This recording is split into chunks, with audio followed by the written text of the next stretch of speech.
But I think let's try to keep the process as fluid as possible and not necessarily humdrum meeting.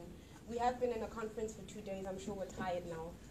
We're just going to have a very frank and friendly discussions about the challenges we're facing as a region in trying to come up or form some sort of drug policy network, whether or not it's going to be something loose or something that is, what we don't even know what the structure is going to look like. And I think, as Sean correctly mentions, this is one of many conversations that we are going to have around the formation of this regional structure. I'm very happy that you're all here. Thank you so very much. And I think before we get started with, kind of like having introductions from Michaela Clayton as well as Scott Bernstein, let us just kind of introduce ourselves. Let's go around the table, your name, your affiliation, and what you hope to get out of today, if that is cool. Let's start with you, Natalie. So hello everyone, I'm Natalie. I'm Natalie Rose from Mauritius, from an organization called FIELS.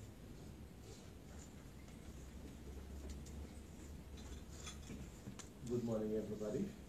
My name is Wilson Box. I come from the Zimbabwe Civil Liberties International.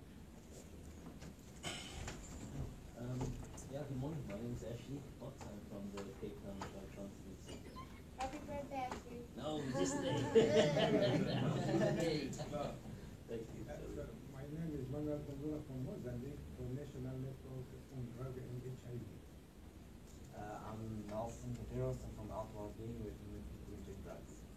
Hi, good morning. My name is Shoaib Hussain, and I'm from the Sultan Bao Center. And I'm really interested to see how the regional policy is going to be shaped from this interaction. Hi, I'm Nicola Clayton. I'm the Director of the AIDS and Rights Alliance in Southern Africa from Namibia. Hi, good morning. I'm Fido Suka. I'm from City of Cape Town Social Development Department. Good morning. I'm Pierre Rubius. I'm from the National Department of Social Development. I'm based in Pretoria. Good morning. I'm Jen Maria Moana from Africa Union Commission. Good morning. I'm Alice Mofa from Botswana Center for Human Rights. Good morning, I'm Lieutenant Jara from the Police Provincial Police, head of PCB. I deal with the development of place monitoring and evaluation, and I'm looking forward because when we go there, we have to advise our encouragement groups. Good morning, everyone. My name is Andrea Schneider. I'm the coordinator for the Emerging Activity for TBH and Care Association. I'm Western Cape Farmers Support Together. I'm Darby Nell from we house the Step Up project. We are a gay investment organization, but increasingly we're working with all three key parts, including sex workers. My name is Marita from the Urban Future Center at the Durban University of Technology. Good morning, my name is Scott Bernstein with Global Drug Policy Program, Open Society Foundations. I'm based in New York. Good morning, my name is Ibiti from the West African Drug Policy Network, Focal Point. Good morning, everyone. I'm Maria Goretti. I work with IDPC and also a member of the West African Drug Policy Network. Hello, I'm Marlon Germán. I'm a medical doctor in private practice, but I'm also affiliated with Fields of Green for All. Hi, my name is Myrtle Clark and I'm from Fields of Green for All, South African Cannabis Legalization NGO, and we're based in Johannesburg. You're going to say? No. It's so funny. PhD student criminology doing school safety and handle photography. And note taking.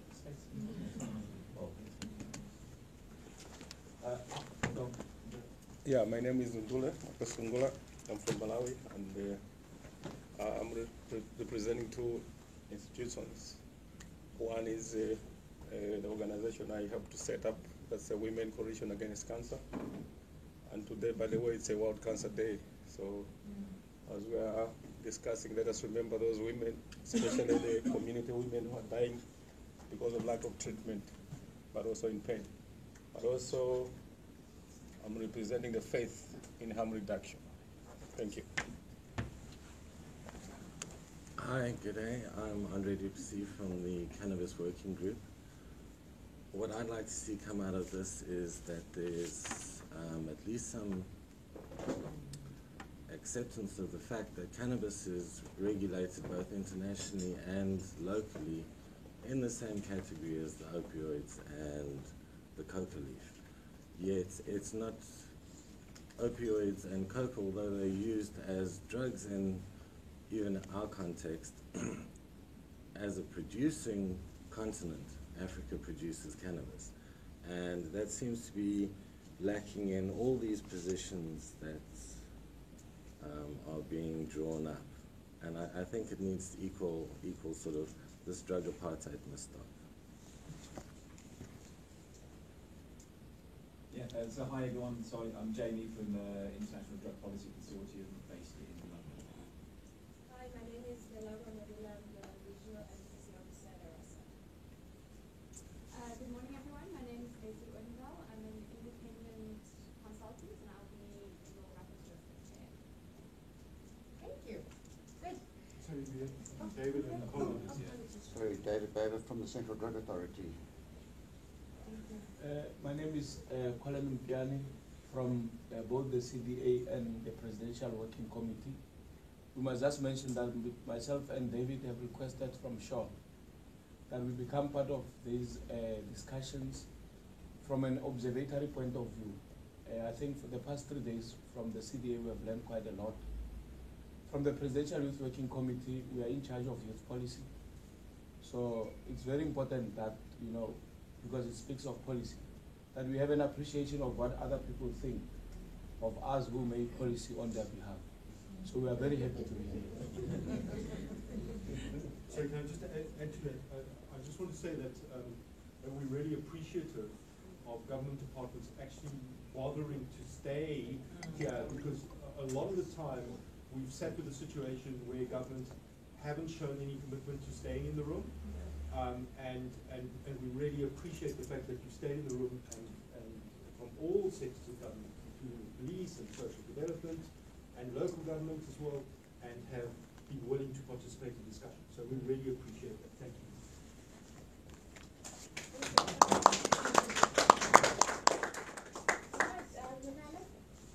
So yeah, I just wanted to say hi and welcome on behalf of ARASA. I'm sorry I wasn't here for the last few days. I was unfortunately in Addis Ababa at a meeting there. But I believe that the last few days have been really, really informative, and we've had some really good discussions. And I'm looking forward today, as Lynn and others have said, at looking at how we can take this process forward at the regional level. ARASA has not done much work at all on drug policy or harm reduction. We have some super partners in the Indian Ocean Islands, PIRLS and others, who have been really instrumental in, I think, pushing ARASA to do more work on this. And we are certainly very excited to be involved in taking this forward on a regional level. As Lynn said earlier, I mean, I think what we'd love to see coming out of this meeting today is some kind of way forward in terms of how we can move the agenda forward at a regional level from a civil society perspective. We will be having a much bigger regional consultation on drug policy and harm reduction at the beginning of March in Johannesburg, where we will obviously take forward whatever comes out of this meeting. So thank you very much for being here, and I look forward to a very interesting day of discussions. Thank you. Yeah, so again, I'm Scott, so with the Global Drug Policy Program, and I know for those of you that were here for the last couple of days, I think you've heard me talk a little bit about my organization, but my program within Open Society Foundations, which is a much larger organization, my program focuses specifically on drug policy reform advocacy. So other parts of Open Society focus on health and harm reduction, and we're particularly engaging in transforming the dialogue around policies. It's at the legal level, and we work on all different scales, from municipal to a lot of national level work, but also regional and international. And so we're working with about 70 grantees around the world now, and some of them are quite large organizations like Julie's organization, IUPC, and they're quite well established in drug policy, and some of them are quite small and just take on a piece of drug policy work. And so one of, in my own particular focus is on continent of Africa and this UN General Assembly special session meeting that's coming up in April. So I've been working on that for the last couple of years to ramp up the civil society effort of that. So anyway, I'd like to thank you all for coming and for Sean for the creating space for this dialogue here and in the tails of your excellent conference that I think really spurred a lot of ideas and really created a lot of energy. That was good. And I think, you know, I myself don't have any particular agenda that I want to bring in this, but I think I'm encouraged a bit to see some movement around regional cooperation, particularly in West Africa. And I think you'll hear from Bill and Maria a bit about how that's working. And I think they've been really successful in creating a regional voice, which amplifies a bit of some of what's happening on the national level, but it also creates opportunities for organizations to collaborate and find common ground and just really, do better work. So, I'm optimistic about that kind of thing, but I think this is really your meeting, and so, and I'm excited to hear about the follow-up that's coming in March and what comes out of that. And so I think, it's just a great plan to create spaces where you all can talk about issues and you know the region best, and what works and what doesn't work and what kinds of things you might face. So I wish you good luck and really thank you for the opportunity to come here and assist if I can, or to watch and participate. Thank you for those introductions. I think as we've seen from the piece of paper that we've given you, we've tried to kind of come up with kind of like agenda items that we can kind of like have discussions around. This is not a static piece of document. It's very flexible, so if you don't agree with something, we can change. We're very flexible, so let's kind of like have as much fun as we can while we are discussing. What we thought was critical was to hear from Maria especially and Dr. Biti about how they managed in West Africa, the road that they walked to form a drug policy network that seems to be doing so well. And I think the reason why we require that is for us as a region, we've been very weak in terms of articulating what our response should be as civil society. And I think it'd be a good idea to hear from them how they managed to do it. Number one, as a best practice example. And number two, just to also kind of like get guidance in terms of what structures did they use, what challenges did they face, and how did they manage to actually form this creature. So I'll hand over to them, and you've got about as much time as you need to kind of like, explain to us and get into the development of the West African drug policy network.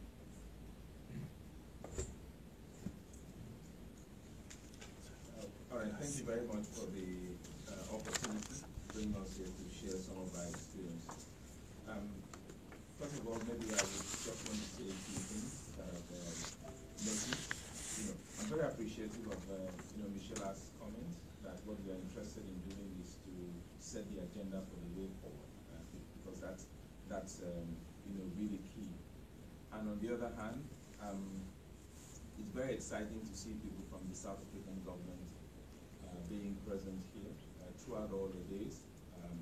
I kept watching them because usually government people would be seen at the tea table and then outside shopping, and that for me is very appreciative, and it tells a lot to what you can achieve, having these people on the same table with you to discuss these issues. Then a look at the agenda and the outcome. I want to say, this is a personal experience, personal opinion from my limited experience, that the outcomes look very incredibly tall order to be able to achieve, within the period of time that you are actually intending to do that. And so we will speak to the issues and then look forward to questions and all that, which will help properly direct, our discussion. I would also want to take permission to, rather than talking about the challenges facing the African civil society organization, to rather talk about the processes and the successes.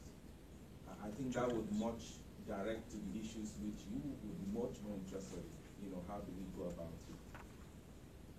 Now, I think that, first of all, we may ask, what is supposed to be the focus of the South African drug policy network? What is your real interest? What do you want to achieve by forming a network? If we answer that question, then we will now be able to ask who are supposed to be able to achieve this policy. Are you interested in having people who are working specifically only on drug policy? Or will you be looking at people that will be working on drugs in a broad-based perspective and then get everybody to be interested in drug policy at the end of the day? Do you think that all of them working in the field would help you to achieve what you want to achieve? And of course, thirdly would be, how do we go about achieving this? And I think answers to those questions will help you to know how best to approach the issue of the South African drug policy. Southern Africa. Sorry, Southern Africa drug policy. I think that one of the first and most important thing, and that's why I feel that what is in the outcomes cannot be achieved within this sphere, is because of the necessity for inclusiveness.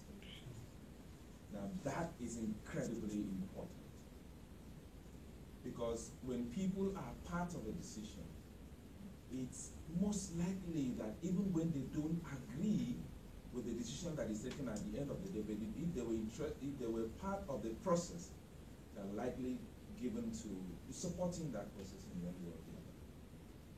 And so you will require a wider audience of the Southern African group to be able to talk to the issues that you are interested in putting forward. But this is a great starting point. So what we think was of real help was to identify in each of the countries within the zones, like Southern Africa, identify in each of the countries for them to appoint one person from each of these countries who will serve as a focal point for that country.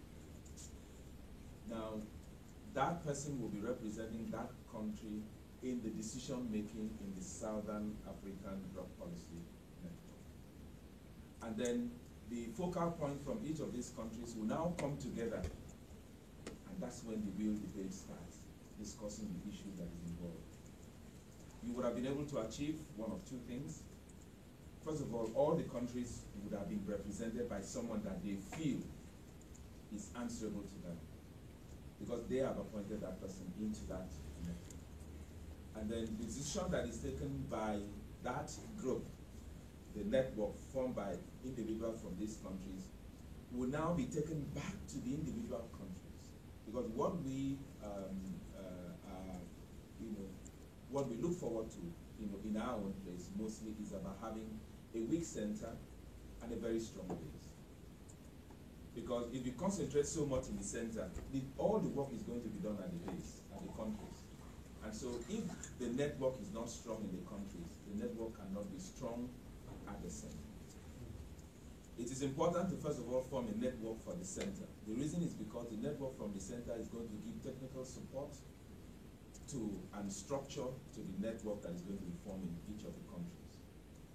Therefore, each person in the country would be representing his country in the Southern African network. But you must, as a necessity, ask them that they should go back to their countries and organize and form a network in their individual countries. Therefore, we have a network of CSOs who are working on drugs in each of the countries, and then we have the Southern African Drug Policy Network at the center, which is represented by one person from each of these countries. So in that way, you people will be able to share ideas of what is happening in your different countries, support each other in what is being done, and of course, they would also be able to support whatever it is that the governments are doing in each of these places. Now, there are going to be challenges in terms of interest, because many people are more concerned about issues that may have to do, for example, with legalization. Some are more concerned about policies that has to do with treatment. some are more concerned about human rights issues, and some may be interested in basically research. And that is good. There is no problem about that. But each and every person must, as a necessity, be considered at every point in time to form a viable network. You must also realize that the fact that some person does not agree with you in whatever it is that you are doing as a network does not mean that they are not interested in the success of the network. They just want their voices to be heard, and they want to be sure that they are being included in the process that is going on. So I think these are some of the things that you may have to bear in mind. And so I will possibly leave it at this, and possibly questions would likely generate what are some of the specifics that we can bring our experience to bear, and then we will speak to those questions. Yeah, basically, I think Bill has said it all. So in West Africa, basically what we have is a weak center and then a very strong base. So we try to empower the base so that they will be able to do the activities at the country level. And then we have a very small center up there. So we have a coordinator, we have a secretary, and then we have someone who more or less oversees the general activities of the network. Then the networks at the various country level then reports to the center, which is a very small center, and then we make sure that we empower. So we try to make sure that we empower the country level networks so that they will be able to do the activities within the country level, because that is where the issues are. And so if we are able to empower the networks at the country level, then we'll be able to address most of the issues. And then at each country level, we have what we call the focal points. So the focal points report to the center. So each country will have a focal point who will always report whatever is being done at the country level to the center, and then together we will be able to run the Southern Drug Policy Network. So I think, like Bill said, that is what we should be looking at. We should be able to, from this meeting, be able to see how the structure, how we want the structure to be at this particular point in time. I mean, in setting up this particular Southern Drug Policy Network, how do we want the structure to be? Do we want to empower the base, or do we want to empower the center? So that is what we should be looking at from this meeting, so that at the end of the day, we know how we are going to have the structure for and be able to move forward.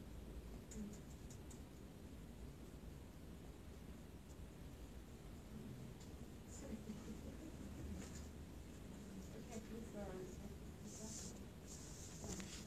To start off with the positives and the enablers. But I think it is also useful to discuss a little bit about how you deal with divergent points of view, and they can be radically divergent. And often I think within even people who are representative of national networks themselves are conflicted in what they have to present to your node or your center, whatever you call it. And so I would imagine that some of the support that you're giving to the country bases is about trying to deal with those internal conflicts as well. And I think that would be incredibly useful. And I think for government here, sometimes what government may represent may not necessarily sit comfortably with the government representatives themselves either. And so I think it is useful to get a little bit of insight from you about those kinds of challenges. My question is about the country level membership. Is it open to everyone? Is it simply if you work on drugs, you can become part of this country network? Once you're part, are there any ground rules? Are there any formalities that you have to abide to? Does the group decide their common goal? So all those sort of formalities and structural things. Because my experience of networks is that if you don't have a very clear, concrete output to work together on, usually it's, it becomes ego-driven, and politics and all of that. But if you have a very clear common goal, it makes a network easy.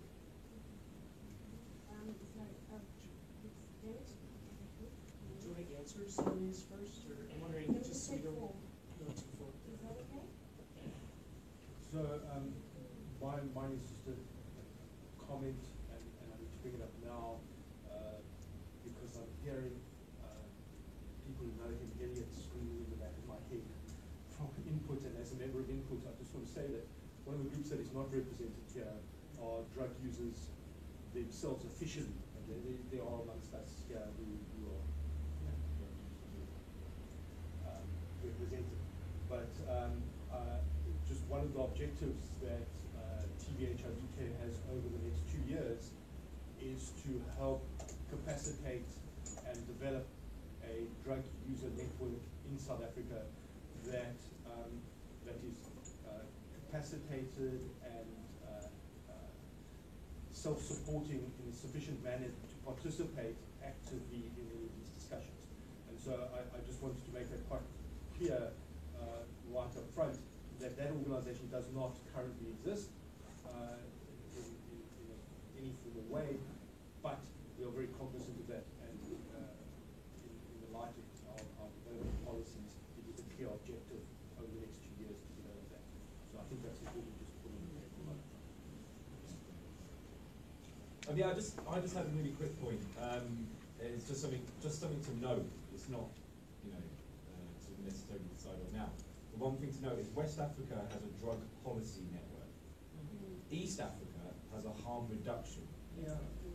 Now they do similar work, like you guys do a lot of work on harm reduction, and East Africa will be doing a lot of work on drug policy. But it's just something to think about, which words, because it can have an impact in terms of who will listen to you, what doors will open, and who maybe wants to be part of that group. So I just want to throw that out there. What kind of funding, who you can approach for funding? Even that. I mean, it stems from, in West Africa, this work stems from the West Africa Commission on Drugs, which really opened this debate. So in that context, West Africa had a drug policy debate almost before it had a harm reduction debate, almost. Whereas East Africa is a different situation. They've embraced harm reduction in Tanzania and Kenya and Mauritius. And now they're beginning to talk about drug policy. So you just need to think about which one of those better explains what's happening here. All right, maybe I should just take a few of the questions. Great question about divergent point of view. The first meeting that we had in Nigeria, for example, in coming up with this network, we had 60 CSOs in one room.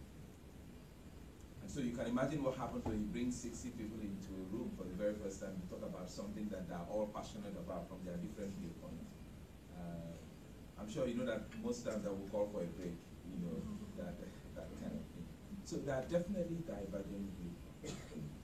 But I think one of the things that people always give into is when they identify clear leadership, they are likely to listen even when their viewpoints is not adequately taken on board. Because when people understand that there is, with all intent and purposes,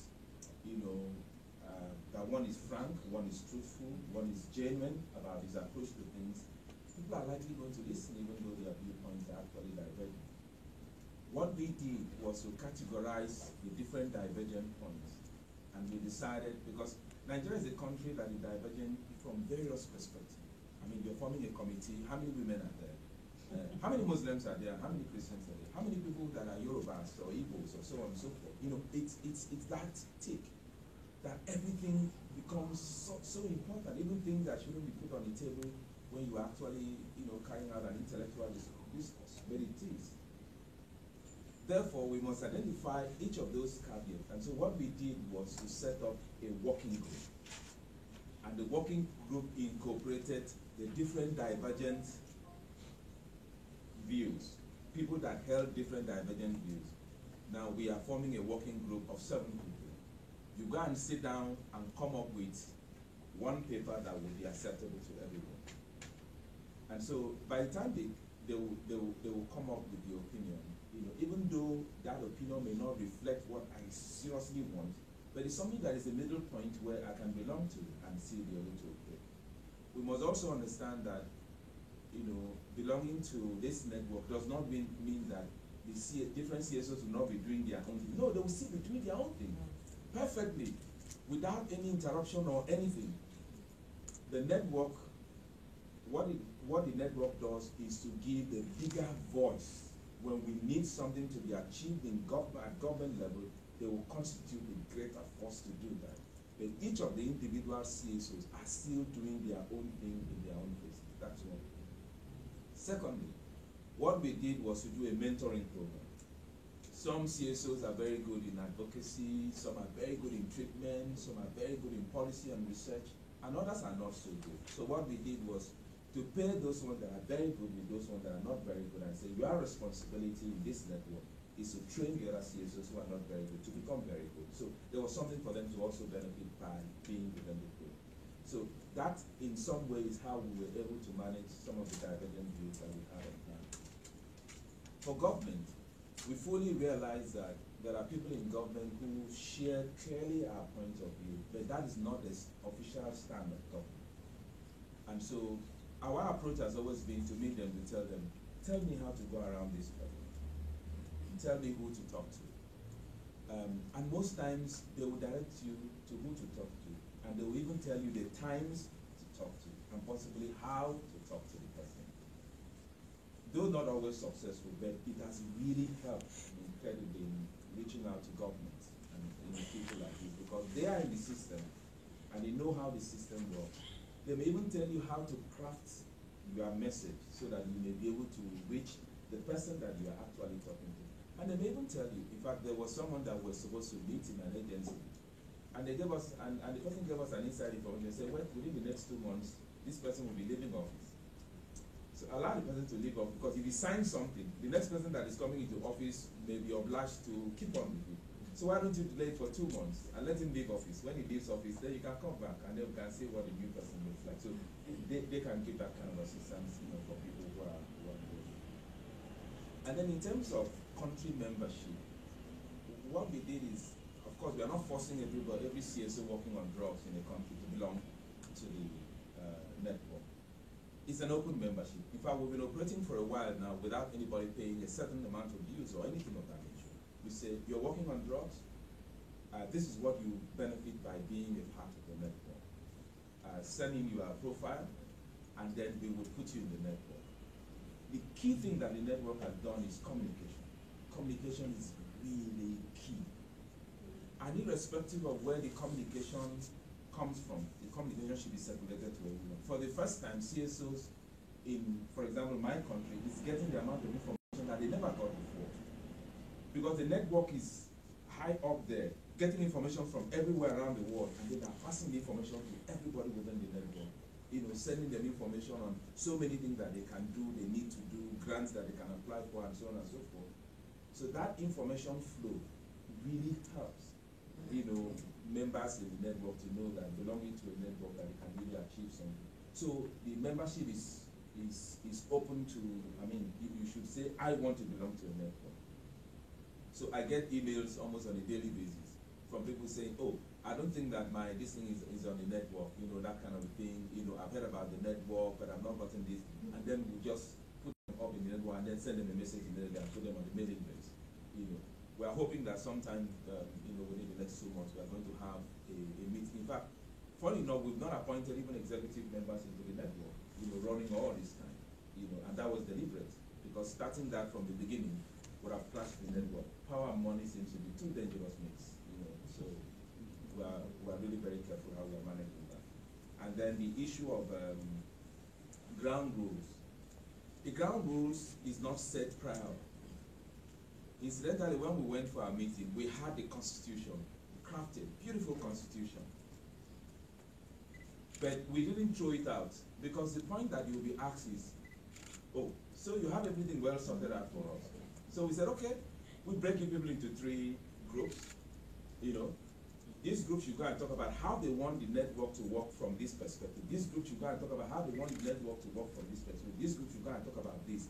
And then we divided the constitution into different sections and said, this is a template that you should look at You don't need to accept it. Tweak it around and so on and come back to us. And that's what they did. So it was an agreement by everybody in the house that this is the way it should be structured. And then we threw it back to the working group. Go and put it together in a document and bring it back. So people should always be allowed to make that decision on the floor by themselves, how they want it to go. And then it will most likely succeed, rather than just a select few determining how they think that it's best for it to occur. Yeah, to add to what he just said on the composition of the network in West Africa, it's not strictly on drug policy. We have also journalists who are also part of the network. Why journalists? Because we feel that having them on board is very key, because they have the opinion from us of our societies. And so if they are part of the network and they get things right, then the information will be able to disseminate the information out there properly and effectively. So it's not a straitjacket kind of network where it's just when you are dealing with only drug issues, then you're part of the network. We have journalists on board.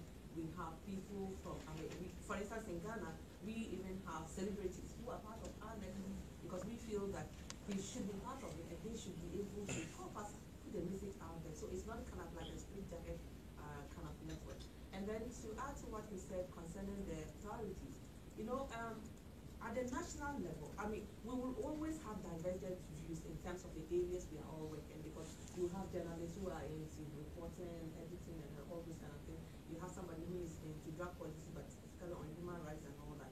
There are various views that will come up. But what we did in Ghana basically was to set up a kind of like a 3-member committee that came together to assess the situation. What do we want the government to look at? The key issues that we think should be addressed at the national level.